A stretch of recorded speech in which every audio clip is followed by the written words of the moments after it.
Hi friends, welcome to ஆறுக்கலை சமையல். ஆறுக்கலை சமையல் இன்றைக்கி என்ன பார்க்க போகிறோன்னா, பன்னீர் வச்சு சூப்பராக ஒரு கிரேவி செஞ்சாங்க. சப்பாத்திக்கு அருமையாக அல்டிமேட்டாக இருந்துச்சு. காலை அரிசி ஒரு வாட்டி கூட எங்களுக்கு செஞ்சே கொடுத்ததில்லைங்க. நானே எப்போயாச்சும் தான் செஞ்சுருக்கேன்னா பார்த்துங்களேன். ஆனால் சூப்பராக இருந்துச்சுங்க. அந்த கிரேவியை நான் எப்படி செஞ்சேன் அப்படிங்கிற இந்த வீடியோ பார்த்து தெரிஞ்சுக்கலாம். அதுக்கு வீடியோ ஸ்கிப் பண்ணாமல் பாருங்கள். ஒரு பன்னீர் வாங்கிட்டு வந்திருக்கேன். பன்னீர் இந்த பாக்கெட் 110 ரூபாங்க. உங்களுக்கு எந்த அளவுக்கு தேவையோ அந்த அளவுக்கு கட் பண்ணி அதையும் சின்ன சின்ன பீஸாக கட் பண்ணிக்கோங்க.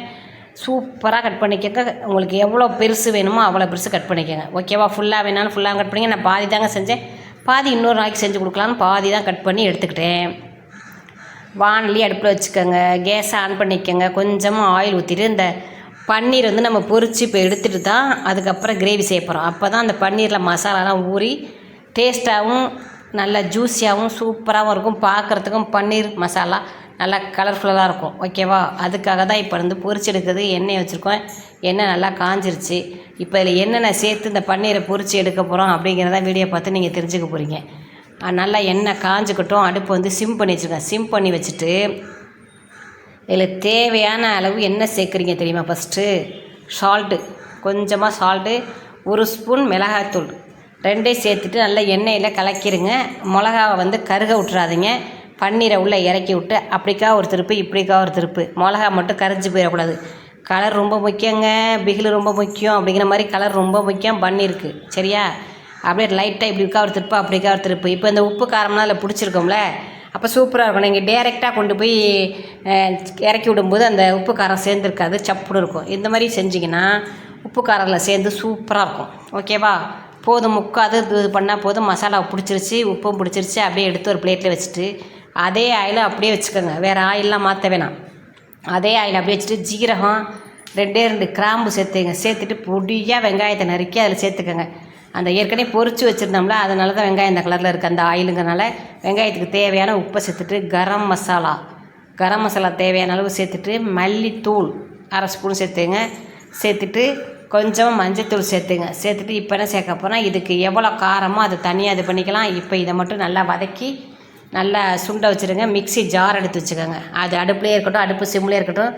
ஒரு 10 பூண்டு பல் சேர்த்துங்க. ஒரு துண்டு பெரிய துண்டாக பார்த்து இஞ்சி சேர்த்துங்க. ஒரு சின்ன தக்காளியாக பொடியாக நறுக்கி விதையை எடுத்துகிட்டு சேர்த்துக்கோங்க. சேர்த்துட்டு அடுத்து என்ன சேர்ப்போம்னா மிளகாத்தூளை இதில் தான் சேர்க்கணும், அந்த எண்ணெயில் சேர்க்கக்கூடாது. மிளகாத்தூளை இந்த அரைக்க போகிறோம் பாருங்கள், மசாலாவில் சேர்த்துட்டு ஃபைனல் டச்சாக அதில் என்ன சேர்த்து அரைக்க போகிறோம் அப்படின்னு பார்த்தீங்கன்னா முந்திரி இருக்குல்ல, முந்திரி, அது ஒரு 4-5 முந்திரி பருப்பு அதில் சேர்த்துங்க. நல்ல கிரேவி திக்காக வர்றதுக்கு எப்போதுமே இந்த கசகசா முந்திரின்னு தான் ஹெல்ப் பண்ணும். ஓகேவா? முந்திரியை சேர்த்துக்கிட்டு தேவையான அளவு தண்ணி ஊற்றி நல்லா மைய அரைச்சி எடுத்து வந்துருங்க. வெங்காயம் நல்லா சுருண்டுட்டாங்க. அடுப்பை சிம்லேயே இருக்கட்டும். அரைச்சிட்டு வந்த மசாலா தூக்கி அதில் ஊற்றி விட்டு நல்லா கிண்டிட்டு அப்புறம் தேவையான தண்ணி அப்புறம் தான் ஊற்றணும். ஃபஸ்ட்டு மசாலா நல்லா எண்ணெயில் சுருளணும். இந்த வெங்காயத்தோடு சேர்ந்து இந்த மசாலா நல்லா சுருண்டுச்சுன்னா நல்லா ஜூஸியாக இருக்கும் நம்ம சாப்பிடும்போது. ஓகேவா? இப்போ நல்லா சுருட்டி விட்டுக்காங்க. நல்லா சுருளட்டும். இந்த வெங்காயம், எண்ணெய், மசாலா, அரைச்ச தக்காளி எல்லாம் சேர்ந்து செம்மையாக சுருண்டுருக்காங்க பாருங்கள். தக்காளி தான் அரைச்சிருக்கோம், வெங்காயத்தை அரைக்கலை. ஓகேவா? முந்திரி எப்போவுமே நல்லா திக்னஸ் கொடுக்கறதுக்கு நல்லா ஹெல்ப்ஃபுல்லாக இருப்பாங்க. உங்களுக்கு எவ்வளோ முந்திரி தேவையோ அந்த அளவுக்கு சேர்த்துங்க. நான் ஒரு 4 போதும், நைட்டு நேரம் அப்படிங்கிறனால ஒரு 4 மட்டும் சேர்த்துக்கிட்டேங்க.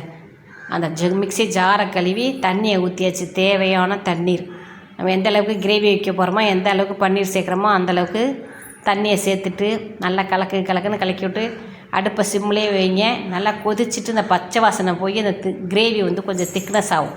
அது வரைக்கும் பொறுமை ரொம்ப அவசியம். சமைக்கிறப்ப கவனமும் தேவை, பொறுமையும் தேவை. ஓகேவா?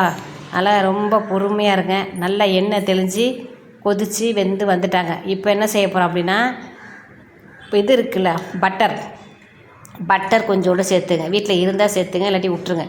இப்போ பட்டரை சேர்த்துட்டு இதுக்கு மேலே நம்ம பொரித்து வச்சுருந்தால பன்னீர் அப்படி இறக்கி விடுங்க. அதில் அப்படி எப்படி கலராக இருக்குது பார்த்தீங்களா?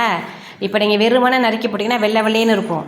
இந்த மாதிரி எண்ணெயில் போட்டு பொரிச்சு விட்டு போட்டிங்கன்னா சூப்பராக இருக்கும் கிரேவி. சாப்பிட்றப்ப ஐயோ வேறு லெவலுங்க.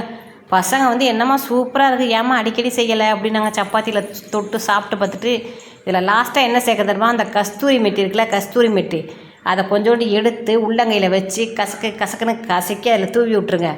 கஸ்தூரி மெட்டி இருந்தால் போடுங்க, இல்லாட்டி கொத்தமல்லி தலையை தூவிட்டு அடுப்பை ஆஃப் பண்ணிவிடுங்க. பன்னீர் கிரேவி ரெடி ஆயிடுச்சு. அடுத்து சுபா என்ன செய்ய போகிறேன் அப்படின்னு பார்த்தீங்கன்னா சப்பாத்திக்கு மாவு பிசைஞ்சு ரெடியாக இருக்குது. இந்த வீடியோக்காண்டி நான் தேய்க்கிறேன் பாப்பா அப்படின்னு சொல்லிட்டு எப்படி செம்மையாக இருக்குது பார்த்தீங்களா? இல்லாட்டி பாப்பா தேய்ச்சிரும் சப்பாத்தியை நான் கிரேவி வச்ச நேரத்தில். சரி வீடியோவில் காமிக்கணுமே அப்படிங்கிறக்காக அம்மா தேய்க்கிறேன் பாப்பா அப்படின்னு சொல்லிட்டேன். சரிம்மா அப்படின்னு சொல்லிடுச்சு பாப்பா. நீ போய் பாப்பா பார்த்துக்க, நான் தேய்க்கிறேன் அப்படின்னு சொல்லிட்டேன். இப்போ பன்னீர் கிரேவி ரெடி ஆயிடுச்சு செம்மையாக. அடுத்து சப்பாத்திக்கு மாவும் பிசைஞ்சு ரெடியாக இருக்குது. அப்படியே பக்கத்துலேயே உட்காந்துட்டு அப்படியே சப்பாத்தியும் தேய்ச்சி, சப்பாத்திக்குன்னே வழக்கமாக வச்சுருப்போம்ல ஒரு தோசைக்கல், அந்த தோசைக்கல்லில் போட்டு இப்படிக்கா ஒரு திருப்பு அப்படிக்கா ஒரு திருப்பு லைட்டாக எண்ணெயை தடவி விட்டா சூப்பராக சாஃப்டாக ரெடி ஆகிட்டாங்க. சப்பாத்திக்கு மாவு பிசையும் போது பால் கொஞ்சம் ஊற்றி பிசைங்க, இல்லாட்டி வெதுன்னு சுடுதண்ணியை ஊற்றி பிசைங்க, நல்லா சாஃப்டாக இருக்கும் மாவும் சப்பாத்தியும். ஓகேவா? சப்பாத்தி ரெடி ஆயிடுச்சு.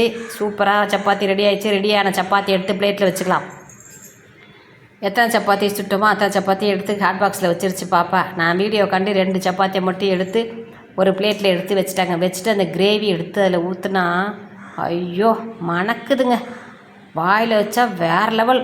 ஐயோ சூப்பராக இருந்துச்சுங்க. சுபா சொன்ன மாதிரியே கண்டிப்பாக நீங்கள் ஒரே மாட்டை மட்டும் பன்னீர் வாங்கி செஞ்சு பாருங்கள். ஓகே பாய், நன்றி, வணக்கம்.